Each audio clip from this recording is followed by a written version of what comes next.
Dan sambil saya salam beliau telah sebut bahawa ready to fight. Maknanya beliau bersedia untuk berdepan dengan sebarang cabaran dalam pemilihan UMNO. Minta maaf bagi laluan. Ready to fight. Assalamualaikum warahmatullahi wabarakatuh. Selamat pagi. Wanakam. Namaste. Ni hao. Dajahao. Hari ini guys adalah hari Ahad 22 Januari 2023. Happy Chinese New Year. Happy Chinese New Year to all my beloved friends, Mr. Robert, Mr. Tan, Mr. O.H. Tan, Mr. Ko Chin San, Mr. Alex, Mr. Francis, and so on and so forth. May you hope into the year of the rabbit with great prosperity and good health. Gongsi Fat Chai, gongsi, gongsi. Okay? Hari ini guys, saya ingin berkongsi sedikit maklumat dan video tentang seorang public figure UMNO yang juga bekas ahli parlimen di kawasan saya, iaitu di kawasan Sungai Buloh, Sarjana Utama Sungai Buloh, Selangor. Beliau yang saya maksudkan ini ialah very tall, dark and handsome guys, tak lain dan tak bukan ialah Khairi Jamaluddin ataupun lebih dikenali sebagai KJ. Pada masa ini beliau merupakan figure kepada UMNO dan Barisan Nasional walaupun beliau kalah dalam pilihan raya umum ke-15 yang lalu. Kenapa saya pilih dia sebagai figure saya pada hari ini? Kerana dia ni adalah seorang yang sangat robust, dare to fight, bulldoze and very charismatic person. Okay? Very charismatic person. I have searched for the information about him in Wikipedia and the information is as follows. I sebut sikit pasal sejarah dia je. Okay, KJ ialah anak lelaki tunggal kepada bekas diplomat Datuk Jamaluddin bin Abu Bakar, orang Melayu berketurunan Minangkabau. Okay, Datuk beliau Abu Bakar ialah seorang pemimpin masyarakat di kampung halamannya di kampung Kota Rembau. Okey, KJ ni dilahirkan di Bandar Kuit Dilahirkan di Bandar Kuit. Beliau mendapat pendidikan tinggi di University Oxford. Dia ni famous dengan University Oxford. Kita pun tahu University Oxford ni adalah antara world top ranking dekat dunia, sama level dengan Harvard University, Cambridge University, apa lagi? Imperial College. Ini semua UCL. Contoh lagi UCL College University London. Semua ini adalah famous top world university top 5. Okey, beliau mendapat ijazah sarjana muda dalam bidang falsafah, politik dan juga ekonomi. Okey, pada tahun 2001 KJ berkahwin dengan Nori Abdullah, iaitu anak perempuan Pak Lah, Perdana Menteri Malaysia kelima, dan Khairi mendapat 3 orang anak lelaki. Okey, di bawah Perdana Menteri bapa mertuanya, KJ telah menjadi terkenal dalam politik UMNO dan Malaysia amnya. Beliau menjadi timbalan ketua sayap pemuda UMNO dan berkhidmat sebagai penasihat peribadi kepada Pak Lah. Penasihat peribadi. So, pengaruh Khairi terhadap Abdullah, Pak Lah menjadikan kedua-dua mereka ini sebagai sasaran kritikan. Termasuk daripada pendahulu Pak Lah iaitu Tuan Dr. Mahathir bin Mohamad sangat mengkritik kedua-dua mereka ini. Beliau juga terlibat secara langsung dengan Persatuan Bola Sepak Malaysia. KJ pernah dipilih tanpa bertanding sebagai naib presiden Persatuan Bola Sepak Malaysia FAM semasa Kongres FAM menggantikan Tengku Mahkota Pahang ketika itu, iaitu Tengku Abdullah Sultan Ahmad Shah. So pada pilihan raya umum pilihan raya umum 2008, Khairi dipilih ke Parlimen Persekutuan untuk kerusi Rembau Negeri Sembilan. He was also bekas ahli Parlimen Rembau for 3 consecutive terms. selama 3 penggal berturut-turut ya. Dan pada tahun 2009 beliau dipilih sebagai Ketua Pemuda UMNO Malaysia setelah mengalahkan Khair Toyo dan juga Mukhrif Mahathir. Okey, dalam penggal pertamanya di Parlimen, Khairi melibatkan dirinya dalam debat perbahasan dasar ya. Beliau sering berdebat dengan tokoh bukan kerajaan dan pembangkang di khalayak ramai. Ini kehebatan beliau ya. Termasuk Ambiga dengan Ambiga mengenai ketulusan Suruhanjaya Pilihan Raya Malaysia.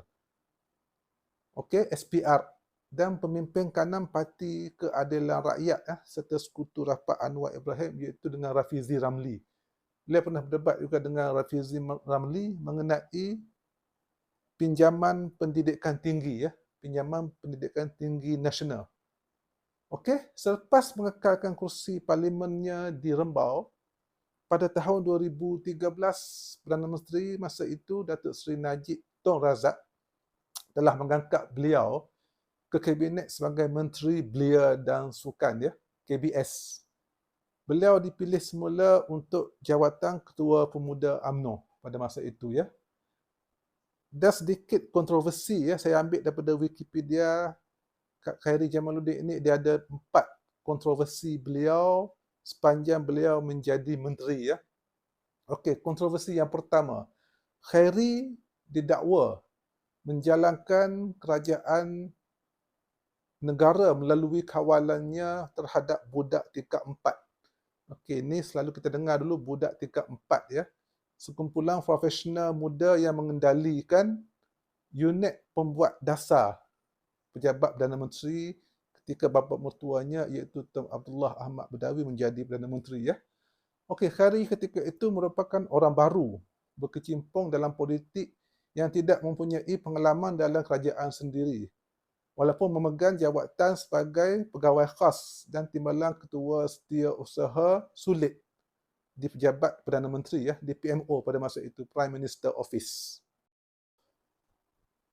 Okey, selepas meletak jawatan dari PMO pada tahun 2004, Khairi menyertai sebuah bank saudagar iaitu ECM Libra ya, ECM Libra. Pada tahun 2005, setahun selepas Abdullah menjadi Perdana Menteri, Khairi membantu dalam penggabungan antara ECM Libra Capital Berhad dengan Avenue Capital Resources Berhad, iaitu syarikat milik kerajaan ya. Okey, kontroversi yang ketiga ya, pada tahun 2016. Khairi dikecam hebat kerana terlibat dalam kontroversi penyelewengan 100 juta yang melanda Kementerian Belia dan Sukan yang dipimpinnya apabila salah seorang pegawai kanan yang didakwa menyeleweng dana kementerian dan menjalani kehidupan mewah ditahan Suruhanjaya Pencegahan Rasuah Malaysia SPRM pada masa tersebut ya. Okey, kontroversi Khairi yang keempat ialah dia secara kontroversi bertanding untuk pasukan polo Malaysia pada Sukan C Kuala Lumpur 2017. Walaupun pasukan itu memperolehi pingat emas dalam acara polo berpasukan lelaki ke atas Thailand, bagaimanapun kredibiliti dan sumbangan beliau terhadap pasukan polo negara dipersoalkan dan telah menimbulkan rasa tidak puas hati ya. Masa itu ialah daripada Sultan Johor, Sultan Ibrahim Ismail. Okey, itu antara kontroversi Khairi Jamaluddin ya. During the 15th general election campaign for the Sungai Buloh Parliament seat at Sarjana Utama ya. I was there at that time. Khairi expressed his desire to become UMNO President and Prime Minister. He was clearly stated, I was there at that time and I have heard this word from his mouth like that. Okay? However, the party election will be held within 6 months after General Election 15 as stipulated in the UMNO Constitution Amendment. Okay? UMNO President Ahmad Zahid Hamidi has indicated that he is ready to be challenged by Khairi for the party presidency. Based on a video clip uploaded to Khairi's Instagram account, Zahid made the remark when he enthusiastically shook hand with KJ, ya. Enthusiastically shook hand with KJ. Pada Perhimpunan Agung UMNO 2002 yang lalu, last week panas selepas wujud dakwaan oleh beliau, KJ berkata cubaan membawa masuk pengundi hantu bagi meluluskan usul tambahan untuk tidak membenarkan dua jawatan tertinggi dalam parti dipertandingkan.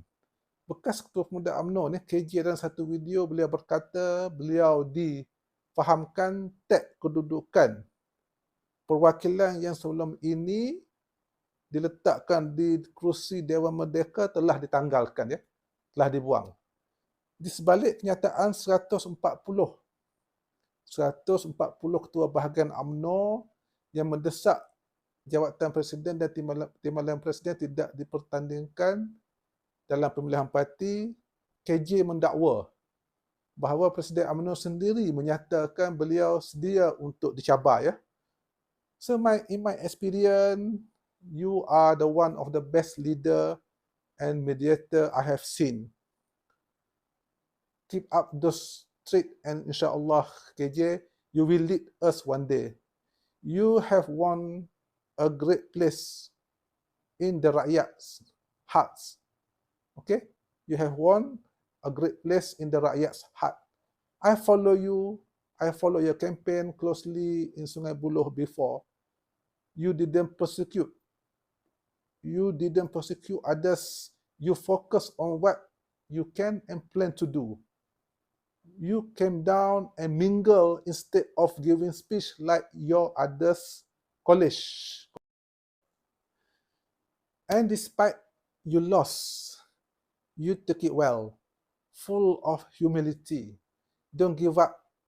Fight till the end. You will be a winner one day, Khairi.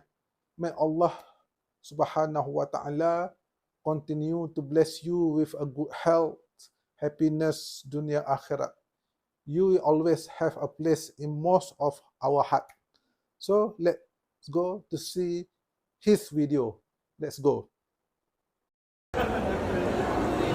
Alhamdulillah, pagi tadi saya telah bertembung dengan Yang Amat Berhormat Datuk Seri Ahmad Zahid Hamidi, Presiden UMNO, dan sambil saya salam beliau telah sebut bahawa ready to fight.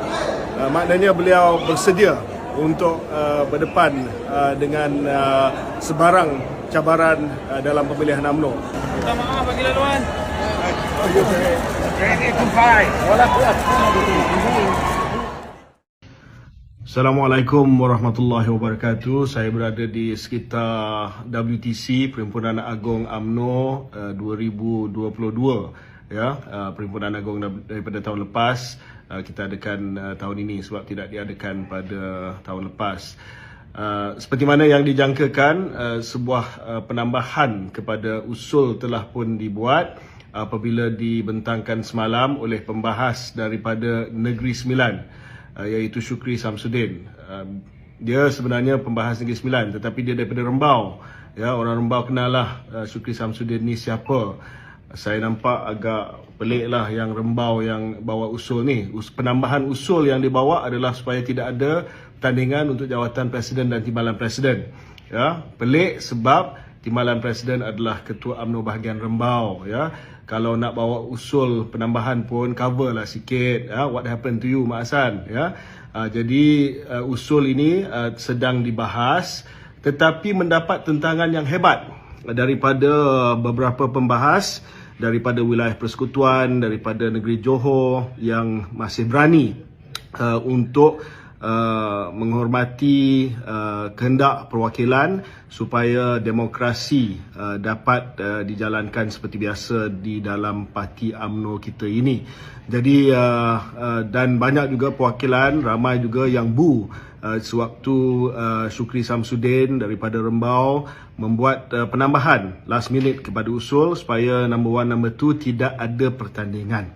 Jadi petang ini akan ada undian untuk usul dan saya difahamkan akan dibuldos, ya. Malah beberapa tag di kursi-kursi di Dewan Merdeka yang dikhaskan untuk perwakilan bahagian telah pun dicabut dan ditanggal supaya perwakilan-perwakilan import boleh dia bawa masuk untuk sorak dan juga untuk bulldoze usul supaya number 1, number 2 ni tidak dipertandingkan.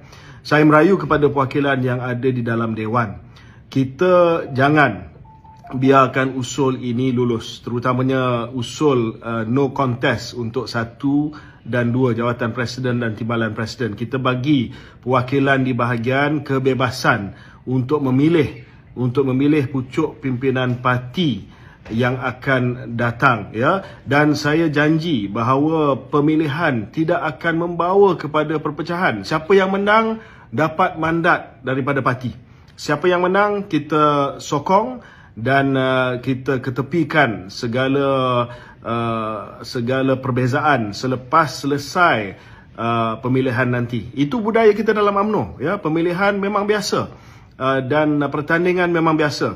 Tetapi bila dah menang tu kita move on, ya, sebab yang menang akan dapat mandat dan kita merapatkan balik saf kita. Jadi naratif yang menyatakan bahawa pemilihan membawa kepada perpecahan adalah tidak benar sama sekali.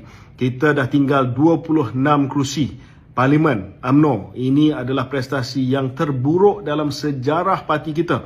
Jadi sangat penting perwakilan dalam UMNO jangan melakukan langkah Dewan Merdeka untuk membunuh demokrasi, untuk menidakkan suara perwakilan bahagian di akar umbi, untuk menentukan masa depan parti kita, untuk memilih siapa yang boleh dan siapa yang layak menerajui parti kita untuk membangkitkan semula Parti Keramat UMNO ini. Ya, saya merayu sama-sama kita buat keputusan yang bijak hari ini. Terima kasih.